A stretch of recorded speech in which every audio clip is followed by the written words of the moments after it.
네, 수험생 여러분 반갑습니다. 저번 시간에 이어서 마찬가지로 현대시 문제 분석해 보도록 하겠습니다. 문제 넘어갈게요. 413번입니다. 나이덕 시인의 쓰러진 나무입니다. 예, 나무가 쓰러져 있다. 뭔가 부정적 상황이구나 라는 거 먼저 보시고 한번 보겠습니다.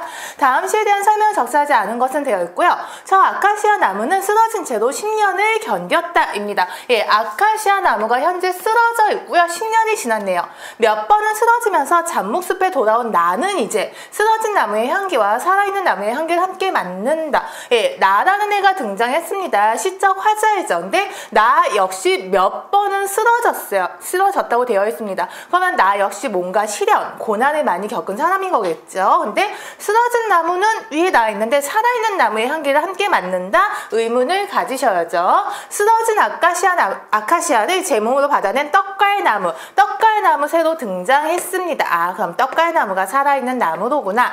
사람이 사람을 그처럼 오래 껴안을 수 있으랴. 서리법은 읽으면서 반드시 파악하셔야 됩니다. 예, 의문문으로 제시되어 있죠. 사람이 사람을 그처럼 오래 껴안을 수 있으랴. 이거에 대한 대답은 뭔가요? 사람은 사람을 그렇게 껴안을 수가 없다라는 것이죠. 그러면 여기에서 표현상의 특징 하나 찾아내셔야 됩니다. 떡갈나무와 사람은요, 대조의 관계가 됩니다. 떡갈나무는 아카시아를 받아냈다. 시에서 무언가를 안아주고 손을 잡고 눈을 맞추고 이런 건 유대감, 연대감으로 해석을 하죠. 즉 떡갈나무는 쓰러진 아카시아 나무를 도와주는 존재예요. 하지만 사람은 그렇지 못하다 하면서 사람에 대한 비판 인식, 비판 의식도 찾아내시고요. 잡목숲의 아름다운 건 두 나무가 기대어선 각도 때문이다. 아카시아에게로 굽어져간 곡선 때문이다. 즉 떡갈나무가 아카시아를 도와주고 있는 모습을 예찬하고 있는 시이네요. 아카시아의 죽음과 떡갈나무의 삶이 함께 피어낸 저 연초록빛 소름, 10년 전처럼 네팔에도 소름이 돋는다 인데요. 저 연초록빛 소름, 당연히 긍정의 의미인 거 찾아낼 수 있겠죠. 유대감, 연대감입니다. 그래서 공존의식에 대해서 노래한 시입니다. 1번 볼게요. 이 시 전체의 주제가요, 공존하는 삶이잖아요. 그리고 사람은 공존하지 못하는데 자연은 공존한다. 1번이 정반대로 나온 거 확인할 수 있습니다. 그래서 답은 1번이고요. 2번은 앞에서 사람에 대한 비판의식 찾아냈잖아요. 그래서 2번은 맞는 말 볼 수 있습니다. 3번 다른 사람을 향한 고귀한 사랑을 시인 노래하고 있다. 떡갈나무가 고귀한 희생을 하고 있잖아. 그 떡갈나무에서 어떤 인간의 가치를 발견했다라고 하는 맞는 말. 주제를 부각하려고 자연과 인간의 모습을 대립시키고 있다. 이거는 시 해석하면서 찾았습니다. 다음 문제 넘어갈게요. 414번입니다. 다음 시의 시상 전개 방식을 설명한 것을 옳은 것은? 예, 선택지 한번 먼저 볼게요. 1번 볼게요. 시상이 시선의 이동에 따라 전개된다. 시간의 흐름에 따라 전개된다. 화자의 심리 변화에 따라 전개된다. 계절 변화에 따라 전개된다. 시상이 점층적으로 전개되고 있다. 여기 나온 5가지는 모두 시상 전개 방식에서 자주 나오는 것들입니다. 그리고 박목월 시인의 청로도는 아마 보셨을 거예요. 예, 원경에서 근경으로 시선이 이동하는 시들이 있는데요. 대표적인 시로 아마 이것을 배우셨을 것입니다. 한번 볼게요. 먼산 청운사 낡은 기와집입니다. 일단 먼이란 단어에서 시적 허용 찾으시고요. 시적 허용의 효과는 운유형성 강조입니다. 청운사라는 절에 대해서 얘기합니다. 그리고 낡은 기와집, 낡았다라고 하는데 일반적으로 절의 이미지를 한번 생각해 보시면 절은 좀 맑고 깨끗하고 정갈하고 이런 이미지잖아요. 그래서 부정적 이미지는 아니고 오히려 좀 좋은 이미지로 해석을 하셔야 됩니다. 산은 자산, 봄눈, 녹으면 봄눈이라는 말이 나왔으니까 계절적 배경이 나왔습니다. 느릅나무 속잎 피어가는 12그비를 청노루, 제목이 청노루니까요. 청노루가 중심 소재겠죠. 맑은 눈에 노루, 사슴 이런 것도 약간 긍정의 소재잖아요. 그리고 청노루가 눈이 맑다니까 긍정의 소재 맞고요. 청노루 맑은 눈에 도는 구름입니다. 자, 청운사에서 시작했습니다. 다시 정리할게요. 청운사에서 시작을 해서 자하산 얘기를 하고요. 느릅나무 얘기를 하고요. 청노루, 그리고 구름이란 것은 어디 속 구름이에요? 청노루의 눈동자 속에 있는 구름입니다. 즉 시선의 이동에 따라서 전개되고 있다. 답은 1번이 되고요. 왜 원경에서 근경이냐? 청운사를 생각을 해보세요. 청운사 전체 모습을 잡기 위해선 카메라가 좀 멀리서 잡아야겠죠. 좌하산도 마찬가지입니다. 굉장히 멀리서 잡아야 돼요. 그러다가 점점 카메라가 줌인하면서 나무는 조금 비교적 가까운 사물이잖아요. 가까이 들어가야 되고요. 청눈으로 나무보다 더 가깝죠. 거기다가 눈동자까지니까요. 카메라에 굉장히 근접해서 촬영해야지 눈동자가 보인다는 거 알 수 있을 것입니다. 그래서 일단 여기서 답은 시상이 시선의 이동에 따라 전개된다. 1번이 되고요. 참고로 하나 더 알아두세요. 원경에서 근경은 시선이 이동한다 입니다. 시간의 흐름은 전혀 없고요. 심리 전혀 드러나 있지 않습니다. 배경에 대해서만 얘기하는 서경적 시이지 정서 없고요. 계절, 봄눈이라는 계절 하나만 나와 있을 뿐 계절이 흐르고 있지 않습니다. 그리고 점층이라고 보일 만한 내용도 없고요. 다음 시 넘어갈게요. 416번입니다. 참깨를 털면서입니다. 다음 시에 할머니에게서 얻을 수 있는 삶의 교훈으로 가장 적절한 것은 한번 볼게요. 상끈을 내린 밭 귀퉁에서 할머니와 참깨를 턴다입니다. 상끈이 내렸다니까요. 시간은 저녁이긴 하겠네요. 보아하니 할머니는 슬슬 막대기질을 하지만 어두워지기 전에 집으로 돌아가고 싶은 젊은 나는 한 번을 내리치는데도 힘을 더한다. 여기에서 할머니와 나의 태도가 대조되는 거 보이시죠? 할머니는 슬슬, 나는 힘껏. 왜? 집에 빨리 가고 싶으니까. 세상사에는 흔히 맛보기가 어려운 쾌감이 참깨를 털어내는 일엔 희한하게 있는 것 같다. 나란 애가 참깨 터는 거에서 쾌감을 느끼네요. 한 번을 내리쳐도 셀 수 없이 쏴쏴 쏟아지는 무수한 흰 알맹이들. 도시에서 10년을 가까이 살아본 나로선 기가 막히게 신난 일인지라 휘파람을 불어가며 몇 다발고 연이어 털어낸다. 사람도 아무 곳에나 한 번만 기분 좋게 내리치면 참깨처럼 쏴쏴 쏟아지는 것들이 얼마든지 있을 걸 생각하며 정신없이 털다가 아가 모가지까지 털어져선 안 되느니라 할머니의 가엾어하는 꾸중을 듣기도 했다. 자, 여기에서 보면 할머니에게서 얻을 수 있는 삶의 교훈입니다. 할머니는 슬슬 막대기질 해요. 그리고 모가지까지 털어져선 안 되느니라 하면서 나를 가엾어합니다. 즉, 너무 세게 털지 말아라. 적당히 털어라 라는 것이죠. 1번 볼게요. 지나침을 경계하고 순리를 따라야 한다. 지나침을 경계해야 된다. 맞는 말인 거 보이실 것입니다. 2번, 체력을 걱정하느라 살살 털어라 라고 하는 것은 아니죠. 3번, 4번은 전혀 추측할 수, 연결질 수 없는 내용입니다. 답은 1번이고요. 416번입니다. 보기를 참고하여 기니디를 이해한 내용을 적시하지 않은 것은 이용학은 1945년 해방이 되자 고향인 한경북도 경성에 가족을 두고 홀로 상경한다. 그리움은 몹시 추웠던 그의 겨울밤 고향에 두고 온 가족을 그리하며 쓴 시이다. 시를 읽을 때 항상 제목 먼저 파악하셔야 되잖아요. 이용학의 그리움입니다. 그러면 사랑하는 사람과 떨어져 있구나. 그 사람을 그리워하고 있구나. 부정적 상황이구나. 이 정도까지 추측하셔야 되고요. 이용학 시인은 굉장히 유명한 시인이죠. 그 외에 기타 사항도 조금 알아두시면 좋습니다. 눈이 오는가 북쪽엔 한 방울 쏟아져 내리는가 라고 되어 있습니다. 일반적으로 눈은 긍정과 부정 두 가지의 의미로 사용이 됩니다. 차갑다의 속성을 맞추면 부정으로 많이 사용되고요. 하얗다의 속성을 맞추면 긍정으로 많이 사용되죠. 그리고 북쪽이란 것도 약간 춥다는 거에 초점을 맞추면 부정으로 많이 사용되는 시어이긴 합니다. 한 방울 쏟아져 내리는가, 똑같은 눈이지만 한 방울은 뭔가 풍성하고 따뜻한 이미지잖아요. 그래서 한 방울은 좀 긍정의 이미지로 많이 사용되는 편이에요. 험한 벼랑을 굽이굽이 돌아간 백무산 철길 위에 느릿느릿 밤새가 달리는 화물차의 검은 지붕에 연달린 상가상 사이 너를 남기고 온 작은 마을에도 복된 눈 내리는가 라고 되어 있습니다. 눈의 이미지 완전히 긍정인 거 보이죠? 그래서 시적 화자가 눈을 보면서 백무산 철길 위에 화물차 검은 지붕에 너를 남기고 온 작은 마을에 복된 눈 내리는가. 그러면 여기에서 북쪽이란 것은 부정적 시어가 아니고 내가 사랑하는 너, 즉 가족들이 있는 공간, 이렇게 해석하시면 되겠죠. 그래서 가족들이 있는 공간, 여기에서 너는 가족이 되겠습니다. 잉크병 얻어드는 이러한 밤에, 이러한 밤이고요. 겨울밤이네요. 굉장히 춥고 사랑하는 사람이 그리운 약간 쓸쓸한 밤입니다. 어쩌자고 잠을 깨요. 그리운 곳 참아 그리운 곳. 눈이 오는가 북쪽엔 한 방울 쏟아져 내리는가. 일단 1번, 2번이 완전히 맞는 말인 걸 확인을 했습니다. 이러한 밤이라는 것은 잠을 깨어서 내가 가족을 그리워하는 시간 맞죠? 4번 볼게요. 리을은 그리운 이를 볼서는 화제의 절망적 심정을 투영한 대상문 이게 꿈인데요. 심정을 투영했다라고 하면 꿈인가요? 잠이네요. 잠 자체가 슬프다, 기쁘다 이런 감정이 있어야 돼요. 근데 여기서 그냥 잠을 깼다라고 되어 있지 어떤 잠에 감정이 들어가 있지 않습니다. 여기서 잠은 내가 잠을 자야 되는데 잠을 깨어서 가족이 그리우니까 약간 시적 화자를 힘들게 하는 소재가 맞긴 맞습니다. 하지만 잠에 정서가 투영되어 있지는 않다라는 거 확인하시고요. 여기 보시면 마지막으로 시 해석만 하나 더 할게요. 마지막 연이랑요 첫 번째 연이 완전히 똑같은 거 보이시죠? 이런 거 수미상관이라고 하는 거 기억하셔야 됩니다. 예, 답은 4번이 되겠습니다.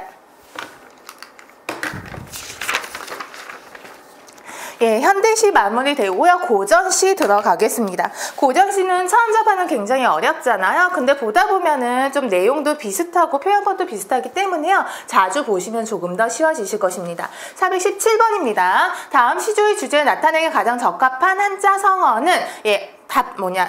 네, 선택지 먼저 보겠습니다. 망양지탄이라는 것은 큰 바다 양자죠. 큰 바다를 바라보면서 탄식한다라는 거죠. 큰 바다를 보면서 탄식한다.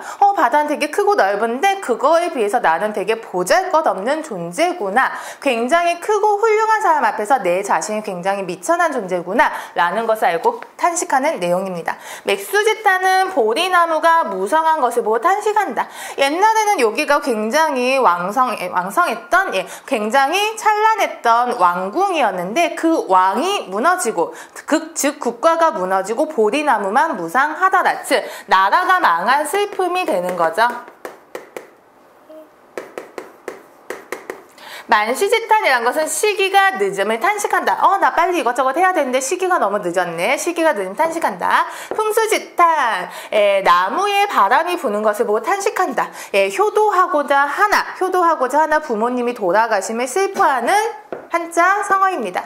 한번 볼게요. 흥망이 유수하니 망할 때도 추초로다 라고 되어 있습니다. 흥하고 망함이 유수다. 즉 운수에 달려 있으니 망할 때도 추초로다 입니다. 여기에서 가을풀인데요.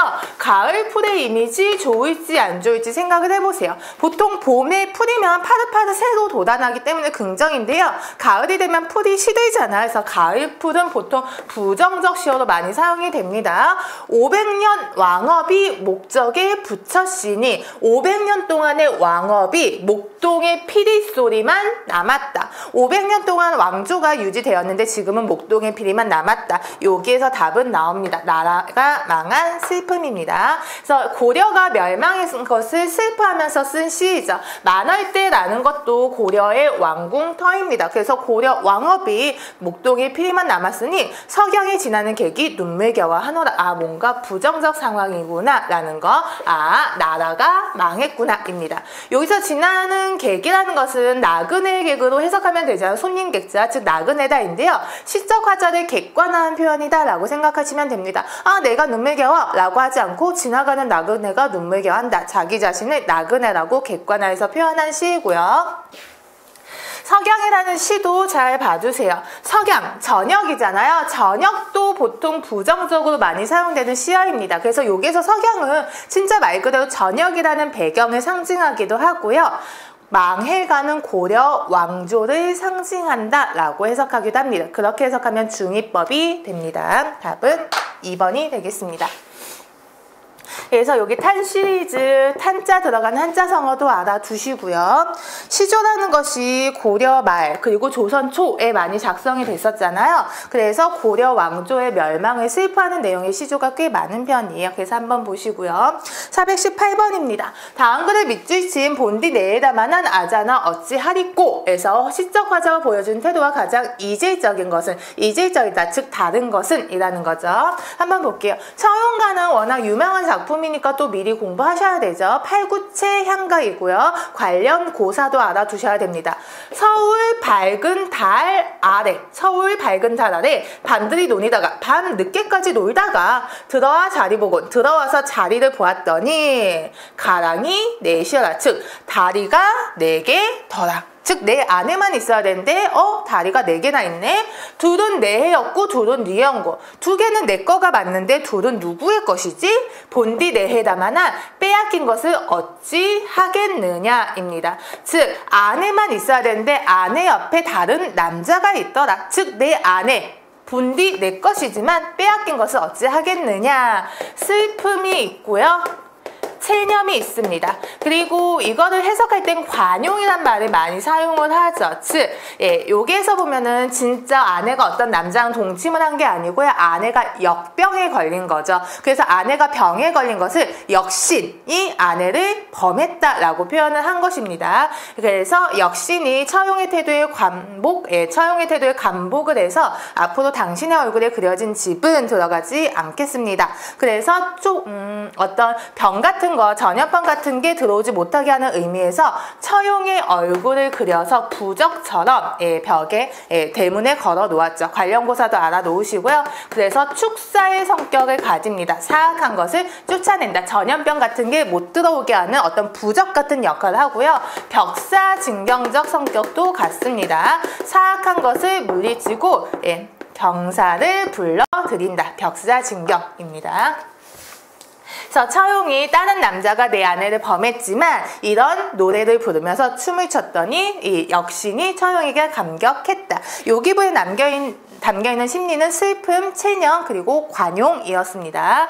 자, 1번 보겠습니다. 내 가슴에 독을 찬지 오래도다 라고 되어 있습니다. 독이니까 안 좋은 건가 싶기도 하고요. 아직 아무도 한 일이 없는 새로 뽑은 독, 벗은 그 무서운 독 그만 흩어버리라 한다. 나는 그 독이 선뜻 벗도 해야 할지 모른다고 위협하고 입니다. 김영랑 시인의 독을 차고이고요. 김영랑 시인이 저항시를 많이 쓰지는 않았어요. 주로 순수시를 많이 창작을 했지만 어쨌든 일제강점기 작가가 맞고요. 저항시로 볼만한 시를 몇 개 창작을 했는데 그 중에 대표적인 시가 독을 차고인 거죠. 그래서 이 독이라는 것은 어떤 일제에 대한 저항 정신입니다. 그리고 여기에서 벗은 그런 독을 흩어버려라. 이 벗은 일제강점기에 순응하는 삶의 사람인 거죠. 하지만 나는 그 독을 차겠다. 일제에 대한 결연한 저항 의지를 드러낸 시입니다. 그래서 일단 답은 1번이 됩니다. 2번 보겠습니다. 한용 스님의 당신을 보았습니다. 한용 스님 시는 항상 당신이 많이 등장하죠. 여기에서 당신은 절대자, 부처, 조국, 진리 이렇게 해석을 합니다. 나는 갈고 심을 땅이 없으므로 추수가 없습니다. 땅이 없어서 추수할 곡식이 없습니다. 저녁거리가 없어서 조나 감자를 꿇어 이웃집에 갔더니 주인은 거지는 인격이 없다. 인격이 없는 사람은 생명이 없다. 너를 도와주는 것은 죄악이다고 말하였습니다. 즉 땅도 없고 먹을 것도 없고 그래서 구걸, 동냥을 하러 갔더니 인격적인 모독을 당했죠.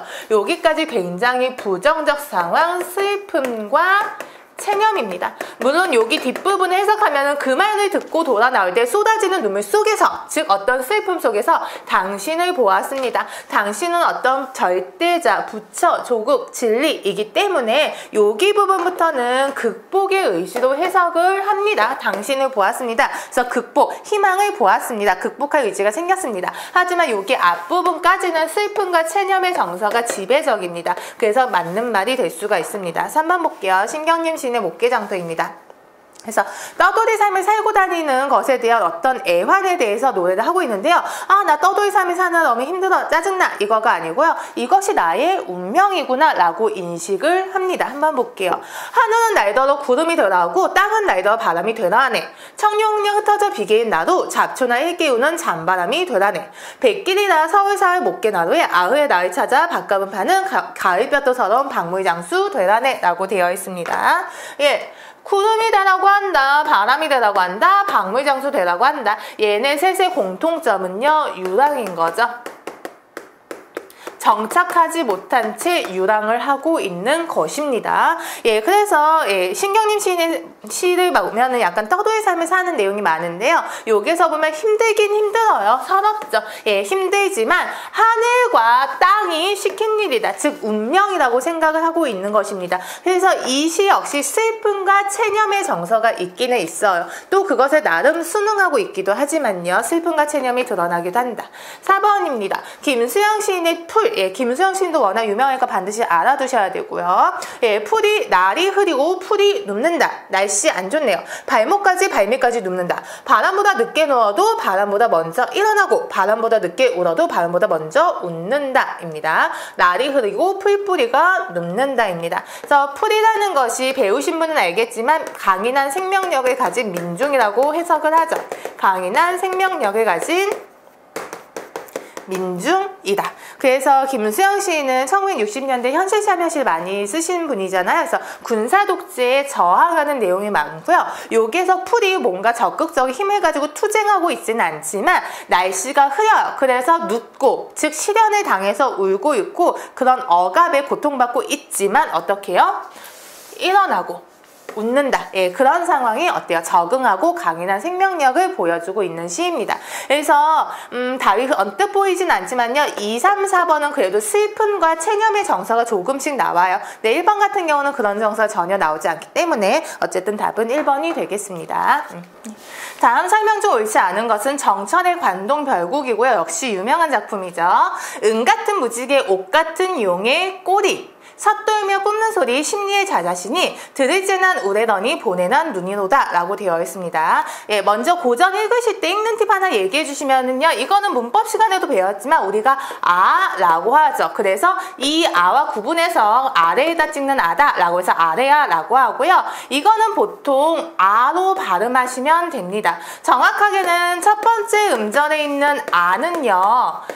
아로 바뀌고요. 두 번째 음절에 있는 아는 으로 바뀝니다. 그래서 이런 거 생각해서 첫 번째 음절은 아, 두 번째 음절은 으 이렇게 읽으셔도 되고요. 그냥 귀찮으면 이걸로 다 읽으시면요 어느 정도 해석은 됩니다. 그래서 이거는 첫 번째는 아, 두 번째는 으야 이런 거 생각해서 은 같은 무지개 이렇게 하셔도 되지만요. 은 같한 무지개 이렇게 하셔도 크게 문제는 없고요. 이거 하시면 아마 반 이상은 해석이 되실 것입니다. 은 같한 무지개 옷 같한 용의 소리입니다. 그리고 하나 더 팁 주시면 이런 거 있죠. 어두장군이라고 하죠. 하병방사입니다. 이거 같은 경우는 두 번째 있는 비읍 있잖아요. 두 번째 있는 자음을 된소리로 읽으시면 됩니다. 그래서 삿돌며 뿜는 소리, 예, 뿜는 소래라고 해야겠죠. 그 이유는 아시겠죠. 소리, 이거는 아로 바꾸시면 됩니다. 그 다음에 여기 이까지 있으니까 예, 삿돌며 뿜는 소래 이렇게 하시면 되고요. 이런 거 있으면 뭐라고 하나요? 또 네, 쌍디귿으로 읽으면 되고요. 비읍 시옷도 있죠. 이런 거 같은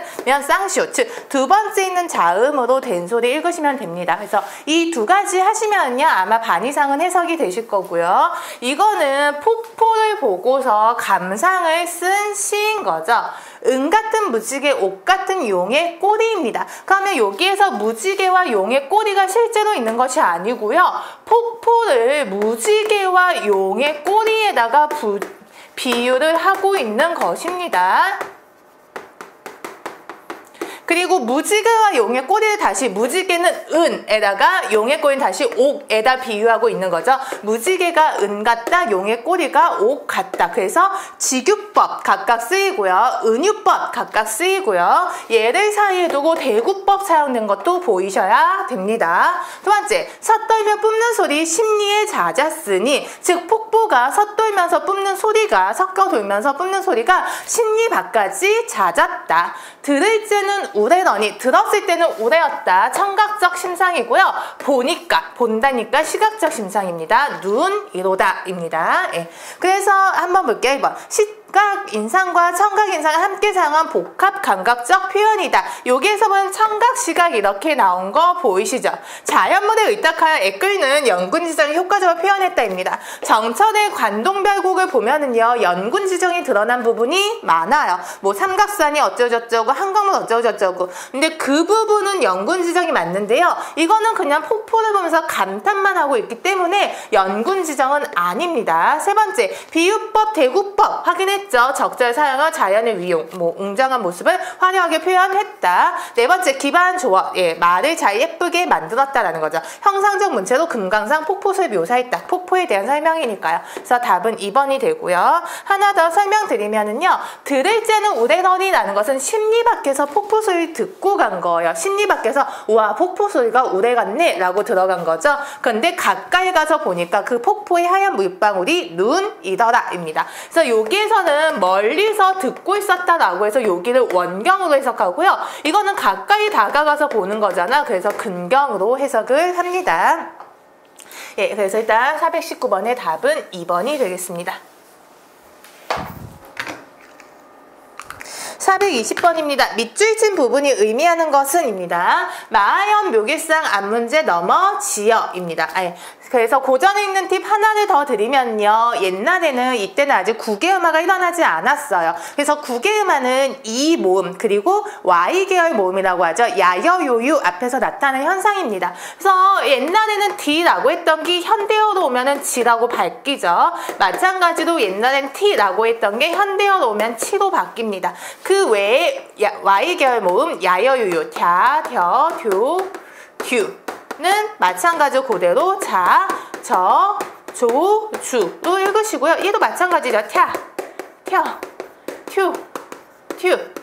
얘네 각각 다 차, 처, 초, 추 이렇게 읽으세요. 그래서 아까 말씀인 거 두 개랑 이것만 하시면은요, 예, 어느 정도 해석이 됩니다. 그래서 이거는 넘어 지어라고 해석하시면 돼요. 마하연 묘길상 앞문제 넘어 지어 외나무 썩은 다리 불정대 올라하니. 예, 그래서 이거가 기행가사잖아요. 그래서 금강산과 어디죠? 동해를 구경하면서 쓴 시입니다. 그래서 불정대에 올라가니 천신절벽을 반공에 세워두고, 즉 천신절벽 천기나 된 낭떠러지 어떤 절벽을 반공에 세워두고 은하수 한 구비를 촌촌히 베어내어 은하수를 베어내어 실같이 풀쳐 있어 배같이 걸었으니 절벽에다가 은하수를 걸어 놓았다. 역시 폭포입니다. 그래서 앞에서도 폭포를 묘사한 거잖아요. 뒤에 보면 여기도 12폭포를 비유한 장면입니다. 그래서 은하수를 베어냈다. 이 은하수도 마찬가지로 은유법이 되는 거죠. 그래서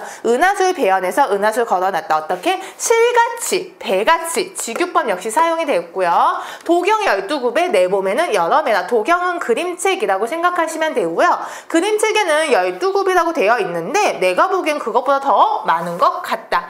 이적서는 이태백, 시인 이태백 얘기하는 거죠. 이태백이 이제 있어. 예, 돌아가셨잖아요. 이태백이 있어서 고쳐 다시 의논하게 되면 여산이 여기도 곧 낫단 말 못하려니. 여산이란 것은 중국에 있는 굉장히 유명한 산이죠. 예쁘기도 아름다운 산. 그래서 이적선이 시에서 여산을 많이 언급을 했거든요. 근데 이적선이 만약에 지금도 살아있어서 다시 의논하게 되면 여산이 여기보다 낫단 말은 못할 것이다니까 비슷하다 또는 금강산이 더 뛰어나다 라는 뜻이죠. 얘는 어휘어법 문법 문제에 많이 나오죠. 비교 부사격 조사입니다. 비교 부사격 조사. 여산이 여기보다 낫다.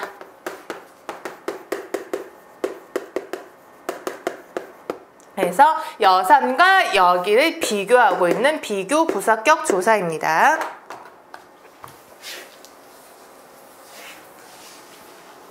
421번. 다음 시조들 중 창작 의도가 나머지 색과 다른 하나는 되어 있습니다. 가시 볼게요. 이왕이 도산 12곡도 유명한 작품이죠. 청사는 어여의 망고에 푸르르며 유수는 어찌하여 주야에 그치 아니는고. 우리도 그치지 말고 망고상청하리라. 뭐뭐 하리라. 의지적어주 찾으시고요. 청산과 유수는 굉장히 많이 등장을 합니다. 근데 여기에서 청사는 뭐 자연을 즐기는 완상의 대상으로 청산이 아니고요. 청사는 왜 망고에 푸르르냐. 유수. 흐르는 물은 어찌하여 주야 밤낮으로 그치지 아니하느냐.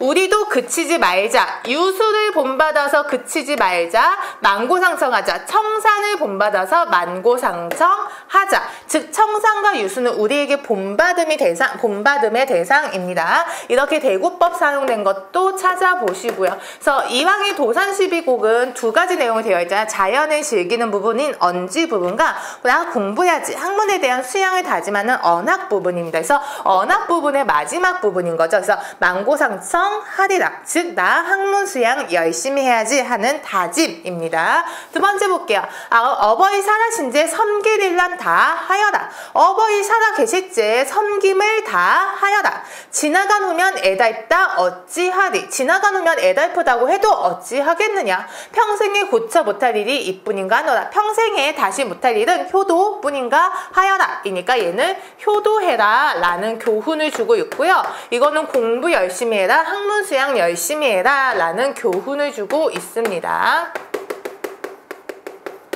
네 번째, 노래 삼긴 사람. 여기서 삼기다도 알아두셔야 됩니다. 삼기다가 자동사로 사용이 될 때는요, 생기다입니다. 근데 타동사로 사용이 될 때는 만들다라는 뜻입니다. 그래서 노래를 삼기다. 예, 목적어가 있으니까 타동사죠. 노래 만든 사람. 시름도 하도 할샤입니다. 시름. 그리고 하다도 설명 한번 드렸었나요? 이 하다가 있고 이 하다가 있다. 그래서 이 하다는 무언가 일을 하다. 현대의 하다와 똑같은 거고요. 이거는 많다라는 뜻인 거죠. 즉 노래 만든 사람. 시름이 많기도 많구나. 일러 다 못 일러 불러나 풀었던가. 즉 시름이 너무 많아서 시름을 말로 하다 못해서 노래를 부르면서 풀었던가. 진실로 풀릴 것이면 나도 불러보리라. 즉 여기서 보면 내가 시름이 많다라는 정서 표현의 글입니다. 얘네들은 교훈을 주고자 하는 목적이 있고요. 이거는 단지 내가 시름이 많다. 그래서 노래 부르면 풀리려나 하는 감정을 드러내고 있으니까 단지 정서 표현의 시이다. 라볼게요.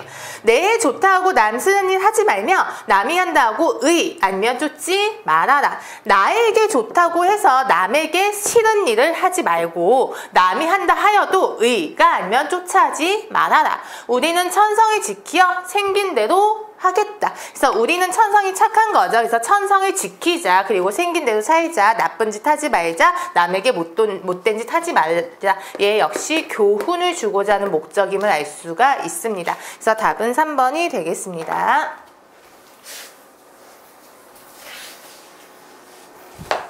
422번입니다. 예, 동동 역시 유명한 작품. 기역, 니은의 표현상 공통점을 받은 것은 정월, 냇물은 아으, 어저, 높저, 한온데 누릿 가운데 나고 모마 홀로 열셔. 그래서 려다도 조금 알아두시는 게 좋겠죠. 가다 또는 지내다 이런 뜻입니다. 예, 그리고 이것이 1월, 2월, 3월 예, 원령체로 되어 있는데요. 1월이 음력으로 1월인 거잖아요. 지금은 치면 한 2월 정도에서 정월이라고 되어 있지만 2월 정도니까요. 예, 한겨울이 끝나고 약간 예, 봄이 오기 시작하는 시점입니다. 그래서 정월 냇물은 어때요? 정월 냇물은 얼었다 녹았다 하는데 여러분들이 여기서 냇물이 얼었다에 초점을 맞춰서 부정을 해석을 하는데요. 예, 이제 한겨울이 지나고 봄이 오는 거잖아요. 그래서 점점 녹아가는 것이기 때문에요. 냇물은 지금 상태가 좋은 거예요. 점점 풀리고 있습니다. 하지만 온누리 이 세상 가운데 나고 내 몸이 홀로 살아가는구나. 냇물은 녹고 있는데 나는 홀로 지낸다. 그래서 냇물과 나를 반대 관계로 처리해서요. 대조로 문제가 나옵니다. 4번, 니은 볼게요. 4월 아니죠. 아으 오시서 꾀꼬리새요. 꾀꼬리새는 봄철새죠. 꾀꼬리가 4월을 잊지 않고 돌아오셨다. 무슨 따? 녹사님은 옛날을 잊고 계신가? 녹사님이란 것은 우리 님을 얘기하는 거죠. 우리 님은 옛날을 잊고 계신다. 무슨 일로 나를 잊고 계신 거지? 그러면 여기에서는요. 꾀꼬리는 돌아왔는데요. 녹사님은 돌아오지 않습니다. 그래서 얘네들도 대조의 관계로 설정합니다. 그러면 답이 몇 번이 되는 거죠? 답이 4번이네요. 상황을 대비하여 정서를 효과적으로 드러내고 있다입니다. 예, 423번입니다. 예, 이색의 부병로 다음 시 설명과 거리가 먼 것은이고요. 예, 사전 지식을 주면은 이색, 예, 이때가 원나라가 침략을 했었을 때죠. 그래서 원나라의 침략으로 고려 왕터가 고려의 어떤 국토가 황폐화되어 있습니다. 그래서 이색이 부병로에 올라가서 고구려 관련 유적지를 보면서 어떤 인생무상 같은 걸 느끼고 망해가는 예, 황폐화된 고려의 국군에 대해서 슬퍼하는 내용의 시입니다. 한번 볼게요. 어제 영명산을 지나다가 잠시 부병루에 올랐네. 부병루에 올라갔고요. 영명산은 광개토 대왕이 지은 절로 내용이 나오죠. 즉 고구려와 관련된 내용입니다. 성은 텅 빈 채로, 성이 텅 비어있다. 지금 부정적 상황인 거 보이죠? 달 한 조각 떠있고 오래된 조천석 위에 천년의 구름이 흐르네. 기린만은 떠나간 뒤 돌아오지 않는데 천소는 지금 어느 곳에 논이는가. 그래서 여기에서 천소는요 동명왕이 됩니다. 동명왕 주몽인 거죠. 기린마가 동명왕이 타고 다니던 말이에요. 그래서 기린마가 나온 거에서 천손이 동명왕을 얘기하는구나. 예, 동명왕이 하늘의 손자가 맞죠. 그래서 고구려와 관련된 역사를 생각을 합니다. 하지만 지금 어떻다? 고구려와 역사와 관련된 성은 텅 비어있다. 즉 고구려가 망한 것을 보고 있는 거죠. 그래서 어때요? 기분이 안 좋습니다. 돌다리에 귀대어 휘파람 분호라니. 휘파람 역시 긍정으로도 사용되고 부정으로도 사용이 됩니다. 근데 내가 즐거워서 휘파람 불어 하면 긍정이죠, 당연히. 근데 여기선 나라가 망한 것을 보면서 동명왕은 지금 어느 곳에 논이지? 하면서 고구려의 역사가 뚝 끊긴 걸 슬퍼하고 있잖아요. 그렇기 때문에 여기서 휘파람은 약간 부정적인 감정, 슬픔의 정서로 해석을 하고요. 산은 오늘도 푸르고 강은 절로 흐르네. 근데 여기에서 보면 산과 강은 상태 좋은 거 보이시나요? 예, 인간은 텅 비어있는데 인간은 슬프고, 그리고 역사가 끊겨서 성은 텅 비어있는데 자연물은 상태가 좋다. 그래서 자연과 인간을 대비한다. 3번 같은 선택지가 많이 나옵니다. 대자연은 어때요? 계속 이렇게 있는데 인간은 유한하고 있다. 인간의 역사는 이미 끝났죠. 그래서 3번이 맞는 말이고요. 예, 시상을 전개나가는 시각이 웅대하다. 고구려라는 나라를 가지고 전개하기 때문에 이런 선택지 가능합니다. 시간의 흐름을 감각적으로 표현한 부분은 천년의 구름이 흐른다. 즉 천년이 흘렀다라는 것을 천년의 구름으로 시각적으로 표현하고 있는 것입니다. 네 번째, 이거는 고구려니까요. 민족문학적 성격 맞죠? 답은 5번이 됩니다. 선정, 후경의 시상전개 방식 사용했다 있는데요. 선정, 후경이 아니고요. 선경, 후정으로 해석을 합니다. 그래서 나누기에 좀 뚜렷하게 나뉘어지지는 않는데요. 여기 부분을 경치로 해서 경치를 먼저 제시하고, 여기에서 보면 휘파람 분자에서 정서 드러나죠. 그래서 정서를 나중에 제시하는 선경, 후정으로 해석을 합니다. 그렇기 때문에 답은 5번이 되겠습니다. 예, 424번 가겠습니다. 다음 시가 표현하는 대상으로 적절한 것은 저 건너 나부산 눈 속에 거미 우뚝 울퉁불퉁 광대 등거라 입니다. 중심 소재 파악하시는데요. 광대 등거라. 등거리라는 것은 나무의 밑둥만 얘기하는 거죠. 내 무산 힘으로 가지 놓쳐 꽃조차 저리 피었는다. 이거는 의문문입니다. 2인칭에서 사용하는 의문이에요. 너 무슨 힘으로 가지를 돋쳐서 꽃조차 저리 피어냈느냐. 예, 아무리 썩은 배가 반 남았을망정 봄기운은 어찌하리오. 서리법인 거죠. 봄기운은 어찌하겠느냐. 어찌할 수가 없다. 즉 봄이 오니까 꽃이 폈습니다. 자, 그리고요. 눈 속에 라는 말 되어 있죠. 그래서 눈 속에 피는 꽃, 매화 공부하셨을 것입니다. 그래서 지금 나무가 밑동밖에 안 남았는데, 그리고 눈도 있지만 봄 기운이 오니까 가지 놓쳐 꽃을 피운다. 눈 속에 피는 꽃, 매화이고요. 소나무, 대나무는 그냥 사계절 푸른 나무? 예, 푸른 나무로 예, 유명한 시이고요. 국화 같은 거는 서리, 가을에 피죠. 서리 속에 피는 꽃이다. 예, 난초는 딱히 계절은 없고요. 그래서 424번의 답은 5번입니다. 425번입니다. 다음 시에 대한 설명이 옳지 않은 것은 이고요. 월명사의 제망매가 역시 유명한 시니까 반드시 알아두셔야 되겠죠. 월명사는 스님입니다. 그리고 향찰로 지어진 향가이고요.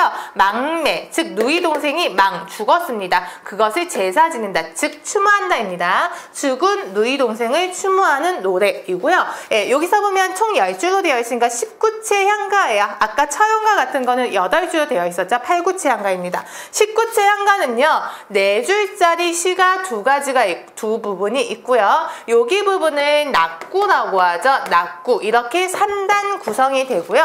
낙구 부분은 감탄사로 시작한다 라는 형식적인 특징이 있고요. 여기에서 4번이 맞는 말이 되겠습니다. 향가의 19채 형식을 취하고 있다.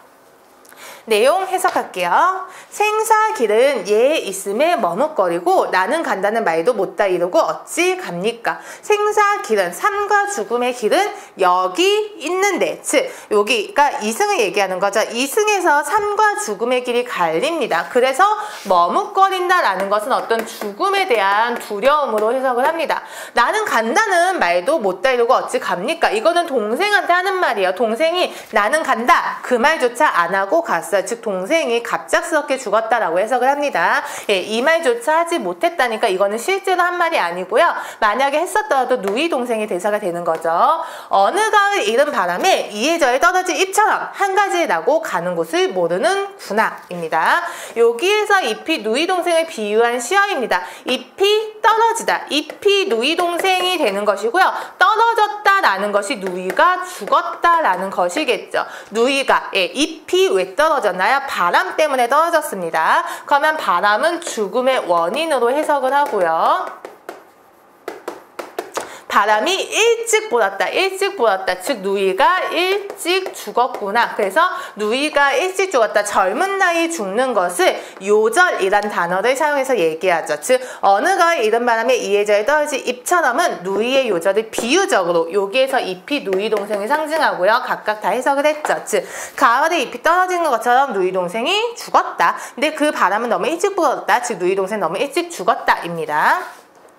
아, 미타차에서 만날나 돛닦아 기다리겠노라. 누이 동생이 죽었으니까 당연히 슬프겠죠. 죽음에 대해서 두려움도 느끼고, 여기 한 가지라는 것은 부모를 얘기하는 거죠. 누이 동생이 잎이니까요. 나와 누이 동생이 한 가지에 났다. 즉 같은 부모 밑에서 태어났다라는 것이죠. 그래서 죽음에 대한 두려움도 느끼고 어떤 허무함, 여기 4, 5, 6, 7, 5, 6, 7, 8일게요. 5, 6, 7, 8은 죽음에 대한 허무함으로 해석을 합니다. 하지만 미타차에서 만날 거니까 돛 닦으면서 기다리겠다. 슬퍼요. 슬프긴 하지만 돛 닦으면서 기다려야지 누이 동생을 내세 다음 생에서 만날 것이니까요. 그래서 2번이요. 화자는 삶의 허무함을 종교를 통해 극복하고자 하는 의지에 보인다. 월명사 스님이라고 했었죠. 미타차이라는 시에서 불교적 색채 찾을 수가 있습니다. 불교 미타차에서 만날 것이다. 그래서 종교로 극복한다. 맞는 말이 되는 것이고요. 마지막 두 행의 삶의 무상이 잘 표현되고 있다인데요. 여기 두 행은요, 극복 의지예요. 극복 의지고요. 무상함은 여기 부분 5, 6, 7, 8. 여기 허무함 느끼는 부분에서 무상함이라고 해석을 할 수 있습니다. 그래서 3번이 틀린 말이 되겠습니다. 답은 3번이고요.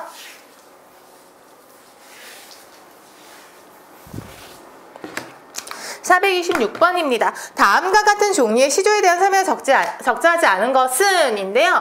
시조의 내용에 대한 문제가 아니고요. 다음과 같은 종류의 시조에 대한 설명으로니까요. 사설시조라고 하죠. 즉 사설시조의 특징에 대해서 묻고 있는 문제입니다. 그래서 사설시조와 반대되는 개념으로 평시조라는 것이 있죠.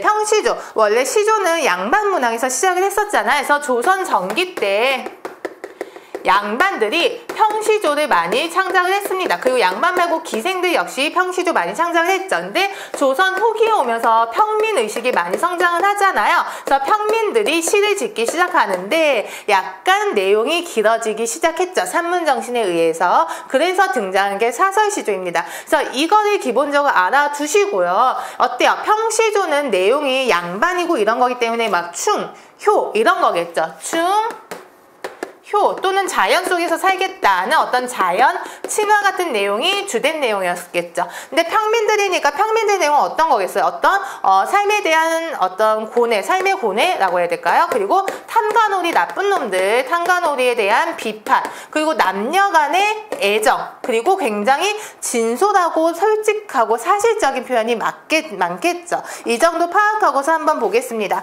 구체적이고 서민적인 소재가 많이 쓰였다. 사설시조는 평민들 많이 썼으니까 서민적인 소재 맞죠?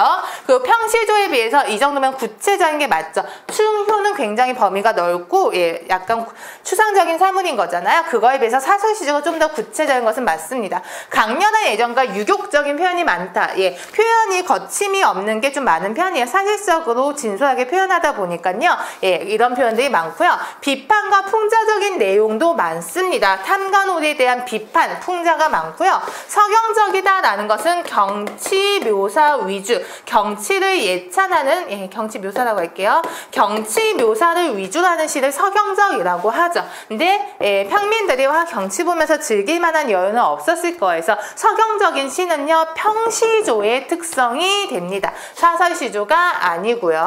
자기 폭력적인 묘사와 암유의 표현을 많이 썼다. 암유라는 것은 은근하게 표현하는 거죠. 어떤 비유, 돌려 말하기 등등인데요. 예, 사설시조는 해학적이고 풍자적인 내용이 많습니다. 그래서 자기 폭력적인 묘사도 많이 하고요. 돌려 말하기도 많이 하는 편입니다. 그래서 일단 426번의 답은 4번이 되겠고요. 예, 보기에 있는 시 해석 들어갈게요.